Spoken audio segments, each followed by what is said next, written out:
안녕하세요. 농촌진흥청에서 오랜 공직 생활을 하고 지금은 농축생태환경연구소를 운영하고 있는 이덕배입니다. 반갑습니다. 예, 안녕하세요. 저는 상리대학교 스마트생명과학과에 재직하고 있는 이명규입니다. 현재 자원순환공학 연구실을 운영하고 있습니다. 반갑습니다. 오늘은 양분관리제에 대해서 이명규 교수님과 함께 좋은 말씀을 나눠보려고 합니다. 첫 번째 주제로 양분관리제도의 등장 배경과 국내외 양분관리 실태에 대해서 이야기해 보겠습니다. 이명규 교수님, 양분관리제는 뭘까요?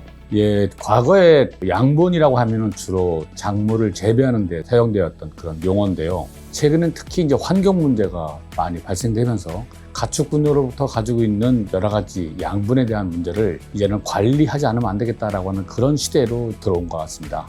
저는요, 그 양분이라고 하는 것은 일종의 물질순환인데요. 요즘 한창 강조되고 있는 탄소 중립이 얘기되고 있지 않습니까? 남지도 않고 부족하지도 않고 그 일정한 수준으로서 순환할 수 있는 거, 그걸 가야 하는 것이 양분 관리라고 하는 거고, 그걸 이제 자율적으로 안 되니까 이걸 제도, 법에 담아서 움직이는 것이 아닌가. 양분 중립을 시키는 것을 제도화한 것으로 저는 한번 말씀을 드려보겠습니다.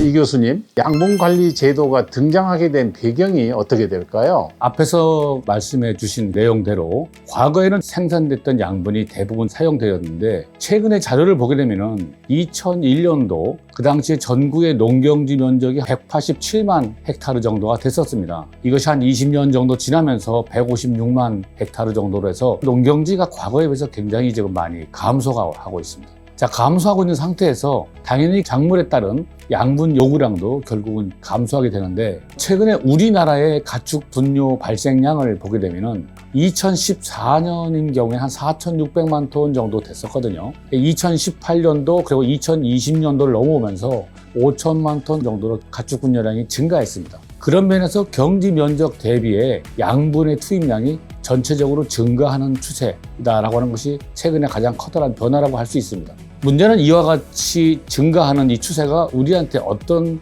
영향을 주느냐 하는 것인데요. 강우의 유출수라든가 또 그로 인해서 생산되어지는 표면의 유출수, 이런 것들에 대해서 각 지역에서 수질오염이 많이 발생을 하고요. 동시에 토양에 있어서는 가축 분뇨가 여러 가지 형태로 양분이 포화되다 보니까 악취라든가 토양 오염으로 인해서 지역 사회가 상당히 어려워지고 축산 자체도 상당히 입지가 어려워진 상태입니다. 동시에 지역 주민들로 봐서는 지속적인 악취라든가 또 불쾌감으로 인해서 민원에 인한 갈등이 계속적으로 지속되고 있는 것이 최근에 커다란 변화라고 할 수 있겠습니다. 가축 분뇨로부터 발생되어지는 여러 가지 문제 가운데에서 앞서 말씀드린 농경지의 부족에 대한 문제도 있지만, 또 하나는 저희가 이제 사회적 문제를 들 수가 있습니다. 이 사회적 문제는 가축 분뇨로 발생되어지는 환경 문제를 포함해서 어떻게 이 가축 분뇨를 자원화할 것인지, 또 이것을 지역에서는 어떻게 경종과 축산을 연계하는 경축순환과 연계할 것인지, 또 국가적으로는 방금 전에 말씀 주신 바와 마찬가지로 탄소 중립 문제와 어떻게 이 문제를 연결할 것인지, 이 양분 문제가 점차적으로 우리 국내에서 진화되고 있다라고 말씀을 드릴 수가 있겠습니다. 자, 그러면 이와 같은 사회적 문제가 앞으로 개선할 수 있는 형태로 가기 위해서는 무엇이 필요한가라고 하는 것을 고민할 수밖에 없는데요. 농지 문제라든가 사회적 문제 이외에 또 하나의 문제가 국가적으로 봐서는 수질 환경 문제와 연결된 겁니다. 다시 말씀드려서 우리가 농경지에 가축 분뇨를 투입한다든지 또 비료를 쓰게 될 경우에는 수질 환경 문제와 가장 밀접한 것이 비점 오염입니다. 이 비점 오염을 관리하기 위해서 환경부에서는 수질 및 수생태 보존에 관한 법률 제도를 실시하고 있는데, 그에 따라서 수질 오염 총량 관리 제도라고 하는 것이 지금 시행되고 있습니다. 이러한 수질 오염 총량 관리 제도가 시행되게 될 경우에 당연히 축산 규제에 관련된 영향이 예측이 되어집니다. 앞서 말씀드린 수질 및 수생태계 보존에 관한 법률, 이 관련돼서는 농업 부분에 있어서의 가축 분뇨의 투입이라든가 비료의 투입, 그리고 농경지에 있어서의 양분에 대한 다양한 사용으로 인해서 비점 오염 관리가 굉장히 강화되어지는데, 그런 면에서 결국은 앞서 말씀드린 양분 총량 관리 제도라고 하는 것이 단계적으로 도입되어질 수밖에 없고, 이러한 문제로 인해서 앞서 말씀 주신 가축 분뇨의 양분 관리, 이거는 우리나라에 있어서 국가적인 커다란 과제로 등장이 됐다라고 하는 면을 말씀을 드릴 수 있겠습니다. 맞습니다. 그 양분이라고 하는 것은 식물의 영양소이기도 하는데 또 반대로 온실가스의 원인도 되고요. 수질오염도 되고 악취도 되는 마치 메비우스의 띠와 같이 역할이 많이 다양합니다. 그렇기 때문에 양분 관리가 제도화해서 잘 관리하는 것이 국가적으로도 굉장히 중요하고 또 우리 시민들이 살아가는 환경을 청정하게 하는데도 매우 중요한 과제라고 볼 수 있겠습니다. 이 교수님, 그렇다면 한국의 양분 수지 실태하고 개선 방안에 대해서 좀 고견을 부탁드려 봅니다.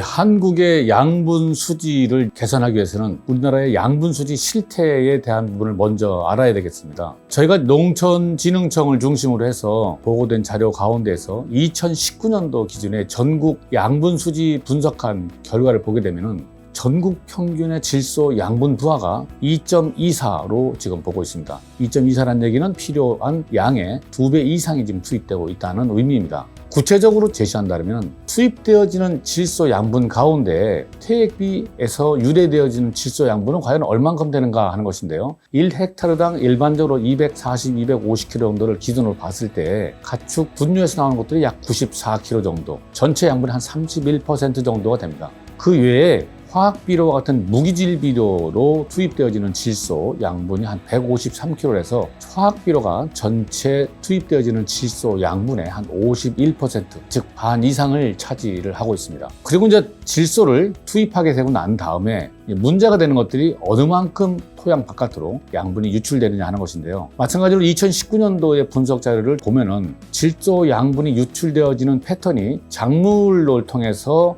유출되어지는 것이 있고 대기 그리고 수계로 유출되어지는 게 있는데 작물로 유출되어지는 것이 보통 한 29%, 그리고 대기로 유출되어지는 한 14%, 수계로 유출되는 것이 58% 정도 됩니다. 다시 말씀드려서 투입되어지는 양분 가운데 상당 부분은 수계로 유출되어지기 때문에 농지에 투입되어지는 질소의 투입 양은 수계와 밀접한 연계를 가지고 있다라고 하는 것을 말씀을 드릴 수가 있습니다. 또 하나의 중요한 부분이 이제 인산에 관련된 부분인데요. 2019년도 기준 전국 양분 수지 분석 결과 전국 평균 인 양분 부하는 질소와 마찬가지로 2.22 정도를 보였습니다. 가축 분뇨 퇴액 비율의 인의 양분 투입이 농경지 총 양분 투입의 약 한 44.2%를 차지하게 됐고요. 가축 분뇨 이외에 유기질 비료 유래되어지는 인의 양분 투입을 보게 되면 헥타르당 한 26.8kg로 해서 총 양분의 한 45.5%를 차지하게 됩니다.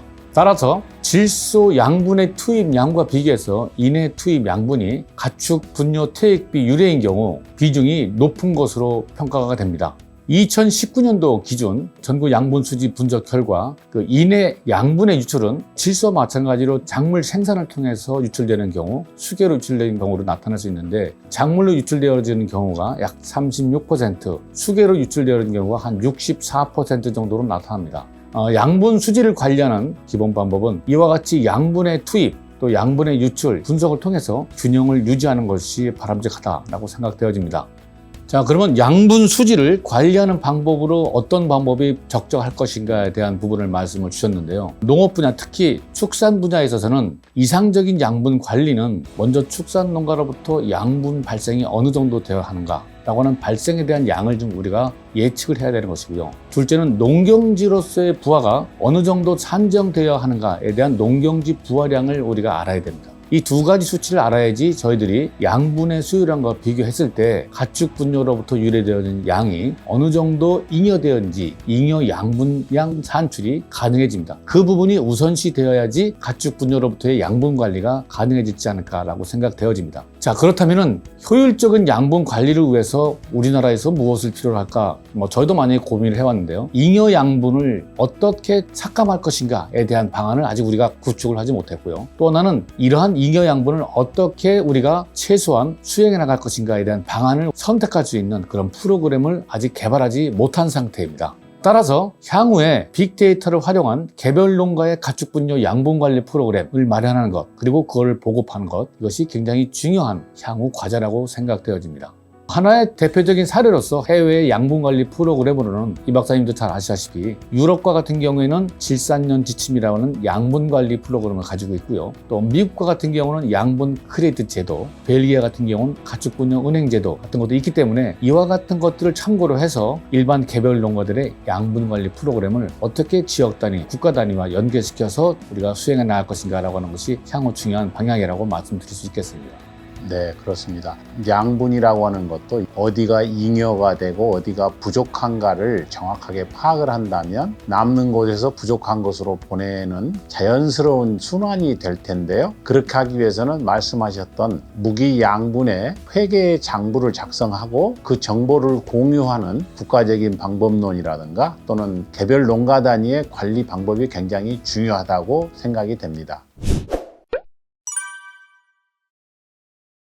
예, 그럼 국내 가축 분뇨를 포함해서 양분 관리를 행하는 제도의 현황에 대해서 어떤 특징이 있는지 설명해 주시겠습니까? 네, 농작물 생육에 필요한 영양분은 생태계를 순환하면서 환경에 다양한 영향을 미치고 있습니다. 10대 식물의 영양소 CHON, SPK, CAMG 이러한 것들이 토양, 식물체, 물, 공기를 순환하면서 때로는 온실가스, 또 때로는 물에 영양분을 공급해줘서 부영양화를 시킨다든가 또는 토양의 염류를 집적하는 작용을 하게 됩니다. 이러한 것들을 적절하게 관리하는 것은 대기계에 있는 온실가스를 감축한다든가 또는 수질을 맑게 해준다든가 또는 토양을 건강하게 유지시키는데 매우 중요한 과제라고 할 수 있겠습니다. 현재 각 국가들은 다양한 양분관리 프로그램을 운영하고 있습니다. 미국에서는 양분을 가지고 거래하는 제도를 하고 있고 종합적으로 양분관리 계획을 수립하고 있고 온실가스와 같은 또는 악취와 같은 것들을 막기 위해서 청정대기법도 운영하고 있습니다. 캐나다에서는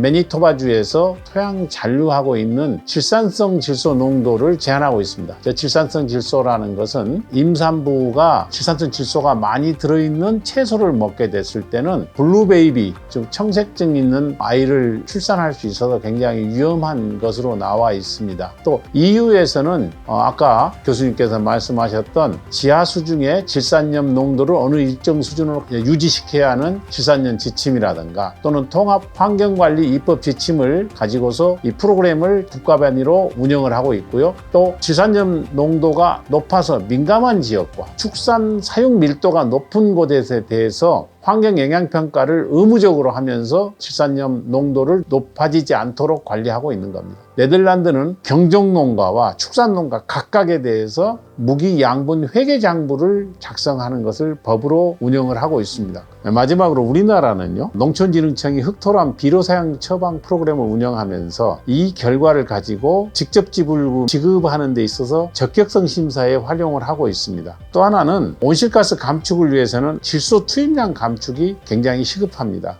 현재 OECD는 회원국들의 양분 수지 지표를 주기적으로 발표하고 있습니다. 한국은 2년에 한 번씩 농촌진흥청에서 양분 수지를 산정을 해서 OECD에 보고를 하고 있는데 아까 이 교수님께서 말씀하신 것처럼 질소하고 인 수지가 굉장히 열악해서 이 양분을 농경지에 적절하게 투입하는 제도 개선이 한층 시급한 실정입니다. 네덜란드는 가축 분뇨 발생량을 감축하기 위해서 가축의 소화율을 향상시킨다던가 또는 자국에서 발생되는 가축 분뇨를 25% 정도를 인근의 프랑스나 독일 이런 나라에 수출하기도 하고 퇴비를 만들어서 세계 35개국에 수출하면서 양분 수지를 대폭 개선하고 있는 상태입니다.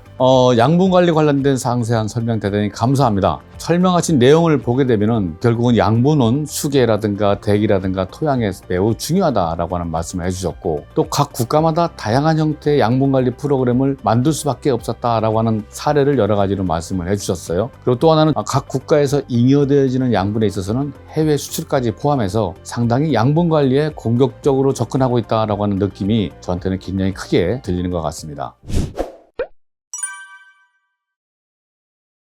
예, 그러면은 실제로 우리나라에서 양분 관리제가 어떻게 지금까지 진행되고 있는지 현장의 운영 사례를 중심으로 설명을 좀 부탁드리겠습니다. 네, 좋은 질문이십니다. 농촌진흥청은 전국 157개 농업기술센터하고 협업으로 해서 토양 검정 기반의 흑토란 비료 사용 처방 프로그램을 운용을 하고 있습니다. 이 가장 큰 목적은 염류 집적을 막고 또 농가들은 비료 과다 사용에 따른 비료값을 절감해주고 또 그로 인해서 농작물의 품질 개선하고 생산성을 향상하는 목적으로 하고 있는 것이죠. 비료 사용 처방서는 굉장히 다양하게 활용되고 있는데요. 현재 농림축산식품부에서 직접 지불제를 하는 데 있어서 농경지의 비옥도를 평가하는데 pH, 유기물, 인산, 칼리 함량을 가지고서 이 값이 적정 기준을 초과할 때에는 지급액을 감액하거나 지급을 하지 않는 정도까지 가고 있습니다. 그래서 갈수록 이 활용도가 높을 것이고요. 또 하나는 유기농 인증이라든가 또 무농약 인증, 또 GAP 인증을 받는 데 있어서 토양 검정 결과 비료 사용 처방서를 반드시 첨부하게 되어 있습니다. 또 하나는 가축분 액비 사용은 반드시 비료 사용 처방서에 의해서만 살포량과 주소지가 점검이 되고 있습니다. 또 하나 농촌진흥청은 2년 1주기로 양분 수지를 평가해서 이 중 질소 수지는 온실가스 배출 국가보고서 자료로도 사용되고 있습니다. 이러한 농촌진흥청의 양분 수지 산정 자료는 농식품부에 보고되고 농식품부는 OECD 본부에 제출을 하고 있습니다. 2년 1주기로요. 또한 환경부는 현재 상수원 보호구역 등 수질 민감 지역에 대해서 양분 관리에 매우 민감하게 노력을 하고 있습니다. 특히 국민적으로 관심도가 높은 수질 보존을 위해서 하천,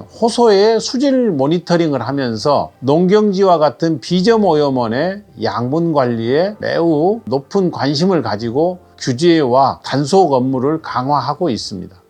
예, 우리나라의 그 현재 실태에 있어서도 양분 관리가 상당히 현장에서 실무적으로 많이 진행이 되고 있다는 느낌이 듭니다. 특히 방금 말씀해 주신 환경부의 수질 관련된 부분이라든가 토양에 있어서의 양분에 관련된 것을 주기적으로 분석한 다음에 OECD에 보고한다든가 또 농가들에 있어서도 여러 가지 농경지 평가를 하게 될 경우에 양분 관리의 과잉 현상을 전체적으로 체크하고 있다는 것은 굉장히 우리나라도 상당 부분 현장을 많이 조사하면서 그것을 기반으로 판단하고 있다는 느낌이 듭니다. 맞습니다. 그러면 우리나라 국내에 양분 관련된 여러 가지 국가 정책이 농림부, 환경부를 중심으로 진행되고 있는데 그러함에도 불구하고 앞으로 좀 더 양분 관리제라고 하는 것을 만들어서 그걸 도입할 필요성이 있다라고 하게 될 경우에 그 필요성은 어디에 좀 더 우리가 중점적으로 설명이 가능할 것인지 좀 양분 부탁드리겠습니다. 관리라고 하는 것은요, 국가적인 부분, 또 국민적인 부분, 또 농민적인 부분에서 여러 가지 필요성이 존재합니다. 먼저 국가의 농업 지원 정책의 악영향을 막아줄 수 있습니다. 앞에 여러 번 언급된 것처럼 우리나라는 OECD 국가 중에 양분 수지가 매우 높은데요. 이런 높은 양분 수지는 OECD 회원국들이 우리나라의 농업 환경 정책에 대해서 비판적 시각을 강화시킬 수 있습니다. 그래서 결과적으로 우리 정부가 농업에 대한 각종의 지원 정책을 하고 있는 데 대해서 굉장히 불리한 영향을 줄 수가 있습니다. 그거는 농민들 스스로가 굉장히 불리한 부분이 되는 거고요. 두 번째는 수질 환경 보존에 국가적인 예산을 굉장히 낭비하고 있는데 양분 관리를 잘하게 되면 정화 비용을 많이 줄일 수 있다는 것입니다. 최근 10년간 낙동강, 한강, 금강, 영산강 수계별로 축산 농가 수하고 사육 두수가 급증하고 있습니다. 2010년 대비 2019년도 가축분뇨 발생량은 금강 수계에서는 29.3%, 낙동강 수계에서는 12.3%, 영산강 수계에서는 8.1%가 증가되었습니다. 다만 규제가 굉장히 엄격한 한강 수계에서만 5.3%가 감소했습니다. 자, 금강의 사례에서 대청호 수계에서 일일 총 인해 부하량은 74%에 달하고 있어서 수질오염 방지를 위해서는 가축 분뇨율의 양분의 철저한 관리가 시급하다고 보겠습니다. 더구나 수질 개선이라고 하는 생산적이지 못하고 국가 예산이 소모적으로 사용되는 곳에 많이 투입된다는 것은 그만큼 우리 국가 예산이 국민 사회복지라든가 생산 인프라를 구축하는 데 쓰지를 못하고 이런 데 들어가고 있기 때문에 나라의 지속 발전에 있어서도 상당히 마이너스적인 요소다 하는 부분이 있습니다. 아울러 양분 관리를 하게 되면 토양의 양분을 적정하게 유지할 수 있고요. 또 하나는 농민들은 비료값을 절감할 수가 있습니다. 결국 농가 경영비를 줄일 수 있는 것이죠. 그러면서 품질 좋은 농산물을 다량 생산하고 그 농산물을 잘 섭취한 국민들은 몸이 건강해지고 이러한 효과들을 두루 가질 수 있는 것이 양분 관리의 중요한 요인이라고 보겠습니다. 근데 많은 농민들이 농경지에 비료를 많이 써가지고 그로 인해서 염류 장애를 겪고 있죠. 그러다 보니까 또 염류 장애를 개량한다고 객토를 한다, 또 물을 대가지고 물을 빼낸다, 앙거 배수를 한다 하는데 비용들이 만만치가 않습니다. 그런 부분에도 왜 농민들은 이런 비료를 많이 써서 염류를 과다하게 직접 해놓고 또 개량한다고 또 돈을 쓰고 있고, 그러니까 농업도 역시 외국 농업에 비해서 과학적인 토양 검정을 통해서 관리하는 그런 농업에 비해서 비용이 많이 발생하니까 농업의 경쟁력도 그만큼 약해져 버리는 거거든요. 그래서 이런 양분 관리가 잘 이루어지는 것인 국가적으로나 국민적으로 건강한 농산물을 먹게 하거나 농민들도 생산비를 절감한다든가 하는 그런 부분에서 매우 중요한 과제라고 저는 보고 있습니다. 이러한 것들이 지금까지 권장 수준으로서 농가들에게 적정하게 비료를 사용하십시오 하는 수준이었는데 좀 더 공감대가 확산이 돼서 이 부분이 비료를 적절하게 사용하는 것, 가축분유를 포함하겠습니다만은 그게 중요하다고 보고요. 마지막으로는 이제 기후변화가 굉장히 심각하지 않습니까? 질소 비료를 주게 되면 거기에 아산화질소가 나오게 되고요. 아산화질소가 지구를 온난화시키는 온실가스가 되고 있습니다. 또 하나는 잘 썩지 않는 퇴비를 쓰게 되면 땅에 들어가서 또 메탄가스를 발생하게 되고 있어서 결국 기후변화를 야기시키고, 그로 인해서 올해 폭포수와 같은 비가 왔지 않습니까? 올 6월 달에. 결국 국민들에게 그만한 피해가 다시 되돌아오기 때문에 이제는 단순히 비료값을 얼마 절감한다, 국가가 수질오염을 막는다는 것도 있지만 기후변화로 인한 기상재해가 갈수록 심해지고 있기 때문에 이제 우리가 살기 위해서는 양분 관리를 철저히 해야 할 수밖에 없는 그런 시대를 맞이했다고 말씀드리겠습니다. 예, 그러고 보니까 양분 관리가 식물에 재배할 때 양분이라든가 또는 동물을 사육할 때 양분이라든가 소위 영양이라는 표현에서 많이 썼는데요. 이제는 그 양분이라는 것이 또 영양분이 단순한 생산 과정을 넘어서 해외에서 가지고 있는 국가적인 평가, 그 부분에 굉장히 커다란 문제가 있다는 것도 있고, 또 하나는 국가적으로도 과잉되어진 양분을 처리하는데 엄청난 예산을 투입하면서 쓸모없는 예산의 낭비라고 하는 부분도 있고요. 동시에 그 양분이 농가라든가 국민들한테도 경제적으로도 도움이 되지 않고 전 지구적으로도 봐도 기후변화에도 좋지가 않다. 그래서 결국은 양분 관리는 누구 개인의 문제가 아니라 전 지구적 관리 시스템이라고 하는 화두로 넘어가지 않으면 안 되는 시대에 우리가 들어왔구나라고 하는 생각이 듭니다.